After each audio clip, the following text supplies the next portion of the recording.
ঢুকেই প্রথম যে রুমের ফ্লোরে তিনটা মেয়ে মেয়ে বাচ্চা, একটা শিশু আছে, আর দুইটা মেয়ে মাঝ বয়সী, বিভিন্ন জায়গায় এলো পাথারি কোপানো, তারপর হচ্ছে গলা কোপানো অবস্থায় আছে।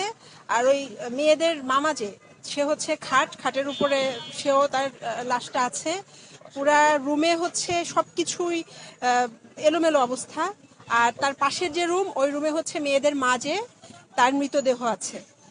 তো পুরো রুমের এলোমেলো অবস্থা, মানে খুব ইয়ে হয়েছে আর কি। মারার সময়ে মনে হয় খুব, যেটা হয় আর কি, মানুষ যখন মারা যায় হয়তো বাঁচার জন্য চেষ্টা করছে, রুমের অবস্থা খুব খারাপ, সব জায়গায় রক্ত। আর এক জায়গায় না, যে এক জায়গায় কেটে মেরেছে, তারা পুরো শরীরেই জখম আছে দেখলাম। আমরা স্ত্রীর শরীরে গয়নাগাটি এবং নতুন কাপড় দেখতে পেয়েছি, এটার আসলে কারণটা কি? এগুলো তো এখন তো ইনভেস্টিগেশন চলছে, এখন আসলে কিছুই বলা যাবে না।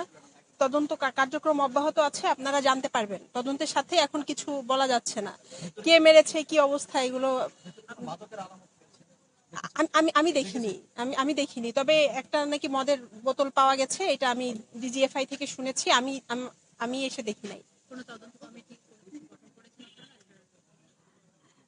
জেলা ম্যাজিস্ট্রেট স্যার জানা মাত্র আমাকে পাঠিয়েছেন, আমার সাথে দুজন এক্সিকিউটিভ ম্যাজিস্ট্রেট আছেন জেলা প্রশাসনের। ইওনো সকালে এসে দেখে গেছে, এসিল্যান্ড কাপাসিয়াও আছে। আমি স্যারকে ব্রিফ করার পরে স্যার যেভাবে বলেন আমরা সেভাবে করব। আর তদন্ত কমিটি তো, এটা তো মানে তদন্তের বিষয় হচ্ছে, এটা ক্রিমিনাল অফেন্স না, এটা তো পাঁচজন মানুষ মারা গেছে।